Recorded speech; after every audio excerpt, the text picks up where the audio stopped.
मुअज़्ज़िज़ीन मजलिस, अस्सलाम वालेकुम। मैं सफ़र में था। पिछले महीने हमारा गुजरांवाला में ताफ़ुज़ ख़त्म नबूवत के अनवान से रात को एक प्रोग्राम हुआ और इंशाअल्लाह ताला इस महीने के आखिर में अब चिलोट में हमारा प्रोग्राम है।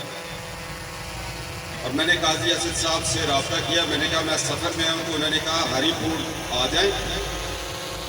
मैं बैठा हूँ, मैंने कहा ये तो हमारी ब्यास है, उधर आगे बताएंगे। आज हरीपुर के अंदर ये रौनक जो मैं देख रहा हूँ और उलमा हजरात तशरीफ फरमाए, मजमा जम के बैठा हुआ है और हर मकतब फिक्र पर मेरी नजर पड़ रही है। अल्लाह में ये इत्तेहाद दे, इत्तेफाक दे, ये मोहब्बत दे कि हम सब मिलकर ताफ़ुज़ ख़त्म नबूवत के लिए एक यकजान हो जाए। रोज़े महशर रब ये नहीं पूछेगा अगर बड़े सगीर के मुसलमानों पर यह सवाल हुआ, हौज़ कौसर पे पूछा गया कि बताओ बड़े सगीर के मुसलमानों, जब मेरी ख़त्म नबूवत पर हमले हुए थे तो तुम कहां थे? क्या हमारे पास कोई जवाब होगा? क्या फिर हम मुमताज कादरी को पेश करेंगे, गाजी नमदीन शहीद को पेश करेंगे, अब्दुल कयूम हजारवी को पेश करेंगे, आमिर चीमा को पेश करेंगे? क्या हम अब्दुल्ला शाह बुखारी के पीछे भागेंगे? क्या गोल्डे के पीर मेरा निशा को कहेंगे हमारी शहादत दो? मुश्किल बात हो। आज फिरकों से निकलना पड़ेगा, ताफ़ुज़ ख़त्म नबूवत के लिए निकलना पड़ेगा। लोग कहते हैं अकीदा ख़त्म नबूवत, मैं अक्सर कहता हूं ईमान ख़त्म नबूवत। ईमान की इब्तिदा ख़त्म नबूवत से होती है। अल्लाह ताला कुरान में कहता है, सूरत आले इमरान 80 नंबर, अल्लाह कहते हैं महबूब, ए रसूल, ए नबी, ए मेरे प्यारे महबूब, याद करो। किस चीज को याद करवाया? कि दुनिया बनाने से पहले एक आलम अरवाह में एक मिसाक लिखा गया था, एक वादा किया गया था। याद करो, मैंने दुनिया में आदम से लेकर या रसूलुल्लाह आप तक तमाम नबियों से यह किया था कि आदम की शरीयत चलेगी, जब दूसरा नबी आएगा तो वो शरीयत वहां से शुरू होगी जो दूसरा पैगाम लेके आएगा। ये चलता रहेगा सिलसिला।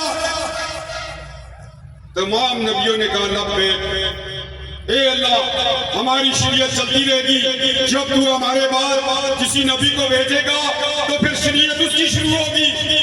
और फिर कहा, ए नबी याद करो 2 दफा कि फिर मैंने कहा कि मेरे महबूब की नबूवत आखिरी नबी हो गया। ख़त्म नबूवत का ऐलान रब उस वक्त कर रहा है जब आदम अलैहिस्सलाम नहीं बने। कुरान में कह दिया, याद करो वो मिसाक, एग्रीमेंट। आज लोग कहते हैं दिफाए ख़त्म नबूवत पर किताबें लिखी गई। मैं अब्दुल रज़ाक साहब एक लाहौर में स्टेट बैंक में मुलाजिम थे, उन्होंने 28 किताबें लिखी हैं। मैं उनके पास जाता हूँ, मैं बैठता हूँ, लोग मुझे ख़त्म नबूवत के जलसों में कहते हैं पाकिस्तान मुस्लिम लीग नून का वर्कर। ओ भाई, यहाँ तो खातम है हम लोग। इस ख़त्म नबूवत के दफा के लिए एक ही बात हो, वो अब्दुल रज़ाक साहब। मैंने उनसे पूछा, ताहिर अब्दुल रज़ाक साहब ये शौक कैसे हुआ? कहते हैं जब मैंने देखा कि दुनिया में मिर्ज़ाई, कादियानी, अहमदी, लोहरी अपने झूठे मजहब की तबलीग कर रहे हैं, तो मैंने सोचा कि छोड़ दो इस नौकरी को, मदीने वालों की नौकरी अपनाओ, साहबा की नौकरी अपनाओ, अहले बैत की नौकरी अपनाओ, ताजर गुजारों की नौकरी अपनाओ। और मैंने स्टेट बैंक छोड़ के बैठा, इस किताबें लिख बैठे। कैसे कैसे मुजाहिद हमारे पास। एक शख्स बच्चों की परवाह नहीं है। मैं कभी कभी उनको सलाम करने जाता हूँ। पिछले दिनों मुझे बता रहे थे कि मुझे शुगर हो गई है। मैंने कहा जिसने हुजूर की खत्म नबूवत के लिए काम किया उसको बीमारी कुछ नहीं कहती। मौत उसकी मुहाफ़िज़ बनती है, जिंदगी उसकी, ये जिंदगी भी और वो जिंदगी भी हुजूर के साए में गुजरती है।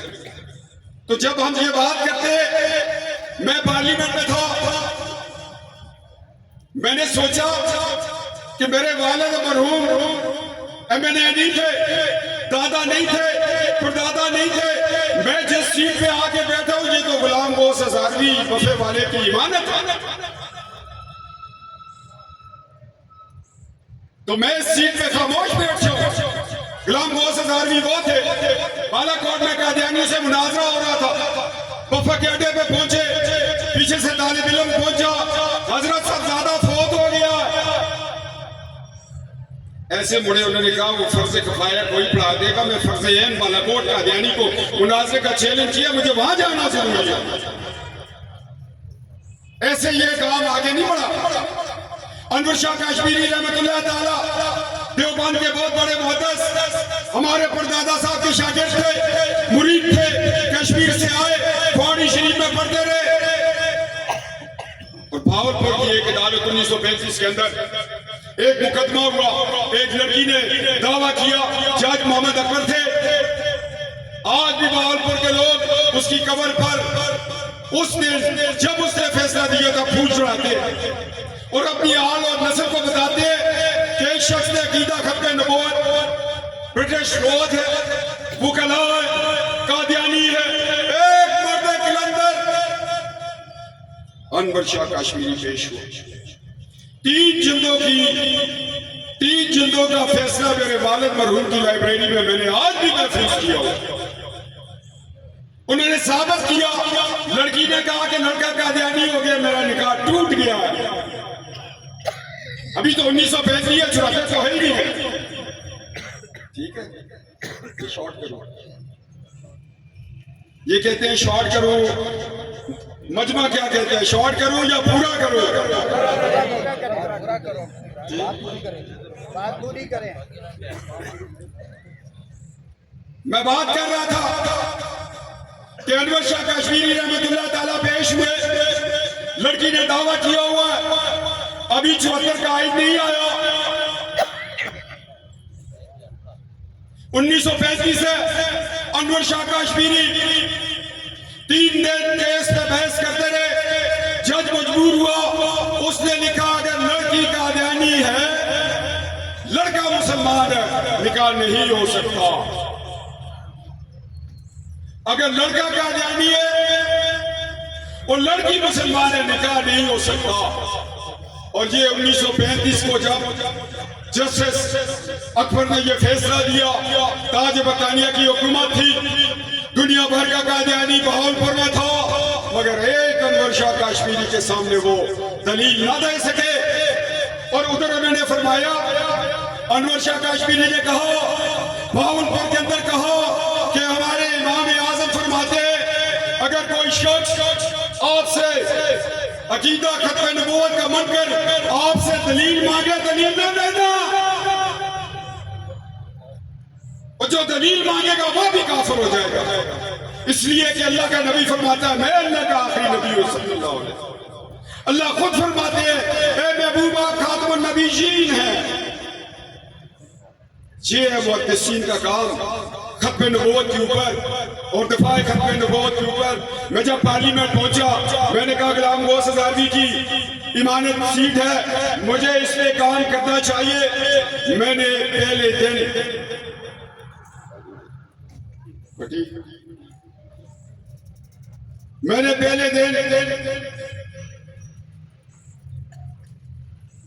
करारदाद पेश की। मैं बात कर रहा था कि मैं पार्लियामेंट में पहुंचा, मैंने पहली करारदाद पेश की। मैंने कहा कायदे आज़म यूनिवर्सिटी के अंदर शोबा फिजिक्स का नाम बदल दिया जाए, क्योंकि आपने एक लाइन के नाम के साथ इसको मंसूब किया है। वो कादियानी है, वो डॉक्टर अब्दुल सलाम को हम नहीं मानते। करारदाद पेश हुई। करारदाद पास होगी। हमने कायदे आज़म यूनिवर्सिटी में शोबा फिजिक्स का नाम बदल कर एक मुसलमान अब्दुर्रहमान के नाम से रखा। फिर मैंने एक फिका का मसला पेश किया, 2 दिन मैंने बहस की, 22 मिनट पहले दिन बोला, फिर आधा घंटा दूसरे दिन बोला। पहले दिन में जब मैं बोला वो एक शख्स पेशावर का एमएलए था, उसको गिरा गुजरी, उसने कहा जनाब स्पीकर कोरम पूरा नहीं है, कोरम टूट गया, स्पीच का टूट। मैं गया डिप्टी स्पीकर मुर्तजा के पास, बेटा तुम्हें वास्ता है तुम्हारे मरे हुए बाप का, अगर तुम चाहते हो कि उसकी कब्र ठंडी हो तो कल मुझे फिर टाइम देना, मैं भीख मांगने आया हूं टाइम दिया। दूसरे दिन उसने टाइम दिया तो मैंने सिलसिला वहां से शुरू किया। मैंने कहा जनाब डिप्टी स्पीकर सर, आज आपके वालिद की कब्र ठंडी है। यही अल्फाज मैंने मुजफ्फराबाद में वजीर आजम हैदर साहब को कहा। मैंने कहा ये वक्त है कि अगर आप वजीर आजम हैं और आप इस असेंबली के अंदर कादियानियों को काफिर करार दे दे, मैं ये तो नहीं कह सकता कि आप आइंदा वजीर आजम बनेंगे या नहीं, मगर कसम खुदा की आपके वालिदैन की कब्रें ठंडी हो जाएगी। और फिर फारूक हैदर ने तमाम आशिकान मुस्तफा ने एक फैसला किया, तहरीर लिखी, आज आजाद कश्मीर की असेंबली के अंदर कादियानियों को काफिर करार दे दिया है। मैंने पीर साबिर शाह सिरीकोट वाले को कहा तुम बांग्लादेश चाहते हो, तुम्हारे ऊपर फर्ज है कि बांग्लादेश के लोगों को पैगाम दो, मदीना से पैगाम है, जिस तरह अब्दुल्ला शाह बुखारी फरमाया करते थे। मैं देख रहा हूं कि नबी की बेटी आवाज दे रही है कोई मेरे बाबा की अजमत में कटे तो फिर गाजी अलमदीन शहीद उठा था, मुमताज कादरी उठा था। तो मैंने कहा पीर साबिर शाह आप बांग्लादेश हुकूमत को कहो अगर मुल्क में तरक्की चाहते हो तो अपनी पार्लियामेंट से कादियानियों को काफिर करार दो। काम उसमें शुरू है हमारा। जामिया सोलतिया में प्रोफेसर सईद साहब हैं, मसरूर के रहने वाले, पिछले 30-40 साल से पढ़ा रहे हैं। मैंने उनके पास मक्का मुअज़्ज़मा में बात की। मैंने कहा पूरी दुनिया के आलिम दीन आपके पास आते हैं, उनको कहो कि अपने मुल्कों की असम्बलियों के अंदर ये मसला लेके जाएं कि जिस शख्स का अकीदा खतरे नबूवत पर ईमान नहीं है, ख्वाह वो लोरी है, कादियानी है, मिर्जाई है, अपने आप को अहमदी कहलाता है, वो काफिर है। इसलिए कि खलीफा अव्वल ने पहला फतवा दिया मुसलमान निज़ाम के खिलाफ, सहाबा किराम गए, 12,000 हाफिज़ कुरान जहां खत्म नबूवत में पहुंचे और आका अलैहिस्सलाम की खत्म नबूवत की दफा के लिए पहला फतवा खलीफा अव्वल सैयदना अबू बकर सिद्दीक रज़ी अल्लाह ताला अन्हु ने दिया कि जिस शख्स ने नबूवत का झूठा दावा किया है वो काफिर है, उसके खिलाफ जिहाद फी सबीलिल्लाह है। फिर ये काम शुरू हुआ। मैंने जब पार्लियामेंट में बात की, मैंने कहा जनाब हमारा अकीदा है जिहाद फी सबीलिल्लाह मुसलमान पर फर्ज है, कलमा है, रोजा है, ज़कात है, हज है, जिहाद फी सबीलिल्लाह है। और आपका आइन कहना है कि जिस शख्स का अकीदा खत्म नबूवत पर ईमान नहीं है वो काफिर है। मैंने कहा कादियानी हमारी मस्जिद की तरह अपनी इबादतगाह नहीं बना सकते, वो रोजा नहीं रख सकते रमजान में, वो हमारे ऊपर फर्ज है। वो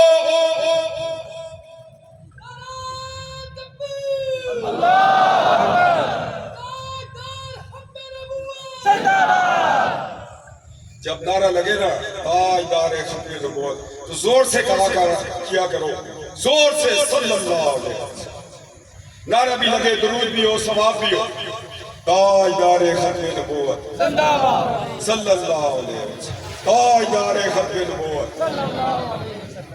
मैं जब पार्लियामेंट में बात कर रहा था, मैंने कहा उस वक्त स्पीकर जो थी वो डॉक्टर साहबा फबीदा मिर्जा थी। मैंने कहा आपको अल्लाह ने कस्टोडियन ऑफ द हाउस बनाया, आपके जिम्मे है ये तिरंदर के आइन की हिफाजत करना। और मैं ये कहता हूँ फबीदा बीवी, आप स्पीकर है, हमसे बड़ी है, बड़ी बहन और अम्मा जान का रुतबा रखती है। अल्लाह आपको 100 साल जिंदगी दे, जब आप मर जाएंगी सबने मरना है।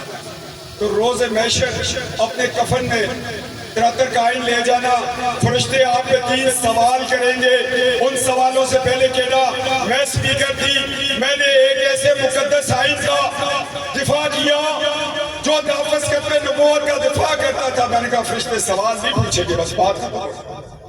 मैंने कहा मुझे मौका दो, मैं बोलूं। हमारी फिका का मसला है कि जो शख्स कादियानी है, अहमदी है, मिर्ज़ाई है, वो पाक फौज जहाद फी सबिलिल्लाह में दाखिल नहीं हो सकता, वो कमीशन ऑफिसर नहीं बन सकता, वो जेसीओ नहीं बन सकता। इसलिए कि जहाद हमारे ऊपर फर्ज है। ये तो मुनकर जहाद है, मिर्जा कादियानी लिखता है। अभी वक्त नहीं है, वरना मैं आपको अपने वालिद मोहतरम मरहूम का वो मुनाजरे का पस मंजर पेश करता। तो इसलिए मैं उलमा को कहता हूँ कि इनकी किताबें पढ़ के इनके हवालों से तो जवाब दिया करो। मैंने कहा जिस तरह ये कुर्बानी नहीं कर सकता, कादियानी रमजान में तरावी नहीं पढ़ सकता, अपनी मस्जिद के बाहर मस्जिद नहीं लिख सकता, इसी तरह जहाद फी सबिलिल्लाह की फौज में नहीं हो सकता। और उसके बाद मुझे 10 साल की सजा हुई। मैं अडियाला जेल में था। मुझे दोस्त ने कहा कि तुम्हें पता है कि तुम्हें किस बात की सजा हुई है? तुमने ये करारदाद पेश की, आइन में तब्दीली की दरख्वास्त दी। मैं कहा कसम खुदा की, अगर इस काम के लिए इस मुमताज कादरी इस जेल में उसको फांसी चढ़ी, अगर फांसी चढ़ने की आ गई तो मैं पीछे नहीं। ये कुर्बानियों से यहां तक हम पहुंचे। और चूंकि एक वक्त है, हम लोग सारे इकट्ठे हैं अपनी। मैं गुजरांवाला में पिछले महीने था, मैंने कहा मुझे अफसोस है गुजरांवाला आज मैं देख रहा हूँ लम्हा ताजत गुजार दाढ़ियों वाले और हमारे स्टूडेंट्स मदारिस के बैठे हैं। आप लोग क्रिकेट का मैच देख रहे हैं, कोई स्टेडियम में नहीं आया। क्या ये सब उलमा की जिम्मेदारी है? मगर उलमा क्या करें? जुम्मे का खुतबा है, नौजवान नस्ल सड़कों पे खड़ी है ऐसे। जब मौलाना खुतबा पढ़ते तो वो आके 2 फर्ज पढ़ के फिर चले जाते। माहौल चेंज हो गया है। ये कादियानी और इजराइल का एक गठ जोड़ है। जो फाइटर होता है, जो बड़े लड़ाका लोग होते हैं, जो जहाज करते हैं, जिनका एक कॉन्सेप्ट क्लियर होता है, वो अपनी किताबों में लिखते हैं। अगर किसी कौम को तबाह कर दे तो उसकी नौजवान नस्ल का सवाल है। आज हमारी नौजवान नस्ल तबाह हो रही है और उसके पीछे एजेंडा किसका? कादियानियों का। मैं मानसरा का एक केस रेफर करके आपसे छुट्टी चाहता हूँ। मुझे पता चला कि मानसरा में कोई 100 के करीब ऐसे लड़के पकड़े गए जिनके पास बड़ी गाड़ियाँ थी, जो टाउनशिप में कोठी लेके रह रहे थे। मैंने कहा वो काम क्या करते थे, क्यों पकड़े गए? वो इसलिए पकड़े गए कि वो कुरान पाक की बेहरमती करके तस्वीरें बना के जमीन को भेज। आज वो लाहौर जेल के अंदर है। हमारी नौजवान नस्ल किधर जा रही है दोस्तों? हमें इस पे काम करना पड़ेगा। और इनका ये नहीं है कि इस जलसे के बाद हमने 313 मसाजिद का एक प्रोजेक्ट शुरू किया मैंने पूरे पाकिस्तान। उसका नाम होगा, हर मस्जिद का नाम होगा ताजदार खतरे का, और वहां से पैगाम उठेगा और इंशाअल्लाह ताला वो पैगाम हरीपुर तक भी आएगा। आज मैं छोर शरीफ वालों को कहता हूँ, सालेकाबाद वालों को कहता हूँ, बगदरा वालों को कहता हूँ, गोडला वालों को कहता हूँ, तबलीगी जमात को कहता हूँ, अहले हदीस को कहता हूँ, देवबंद को कहता हूँ, बरेलवी को कहता हूँ, कसम खुदा की उठो, इस फितने को रोको, वरना ये कादियानी रबे में एक कादियानी रियासत बनाने जा रहा है। कल हम गाजा की तरह कहां लड़ेंगे? आज वक्त है, इसको रोको। और मैं हुकूमत वक्त से ये क्लेम करता हूं, ऐलान करता हूं, जहां कहीं बड़े होने पर कादियानी उनकी लिस्टें तैयार करे, वो उनमें वतन नहीं है। आप सब इत्तेफाक करते हैं, आप भी करते हैं। कादियानियों को अपनी सफों में ढूंढो। ताजदार खत्मे नबूवत